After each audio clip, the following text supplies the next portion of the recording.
ഇറാനിൽ US നടത്തിയ ആക്രമണങ്ങളെ ഗുരുതരമായ വെടിനിർത്തൽ ലംഘനമെന്ന് ഇറാൻ അപലപിച്ചു. കഴിഞ്ഞ 48 മണിക്കൂറിനുള്ളിൽ രാജ്യത്ത് നടത്തിയ പുതിയ വ്യോമാക്രമണങ്ങളിലൂടെ US വെടിനിർത്തലിന്റെ ഗുരുതരമായ ലംഘനം നടത്തിയതായി ഇറാൻ ആരോപിച്ചു. തിങ്കളാഴ്ച തെക്കൻ ഇറാനിൽ ഇറാനിയൻ മിസൈൽ കേന്ദ്രങ്ങളും മൈനുകൾ സ്ഥാപിക്കാൻ ശ്രമിക്കുന്ന ബോട്ടുകളും ലക്ഷ്യമിട്ട് സ്വയം പ്രതിരോധ ആക്രമണങ്ങൾ നടത്തിയതായി US സെൻട്രൽ കമാൻഡ് പറഞ്ഞു.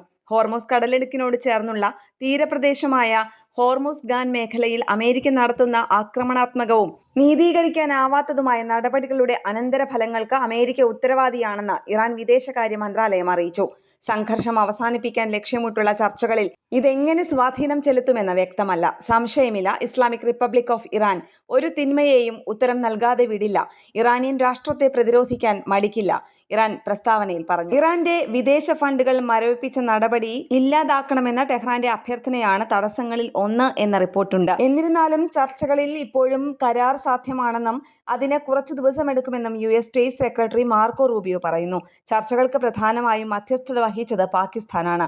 ഈ ആഴ്ച ഖത്തറിൽ വെച്ച് ഒരു സമാധാന ചർച്ച കൂടി ഉണ്ടാകുമെന്നാണ് വിവരം. മരവിപ്പിച്ച ഫണ്ടുകളെക്കുറിച്ച് ചർച്ച ചെയ്യുന്നതിനായി തിങ്കളാഴ്ച നടന്ന ചർച്ചകളിൽ ഇറാന്റെ സെൻട്രൽ ബാങ്ക് ഗവർണർ പങ്കെടുത്തിരുന്നുവെന്ന് ദോഹ സന്ദർശനത്തെക്കുറിച്ച് വിശദീകരിച്ച ഉദ്യോഗസ്ഥൻ മാധ്യമപ്രവർത്തകരോട് പറഞ്ഞു.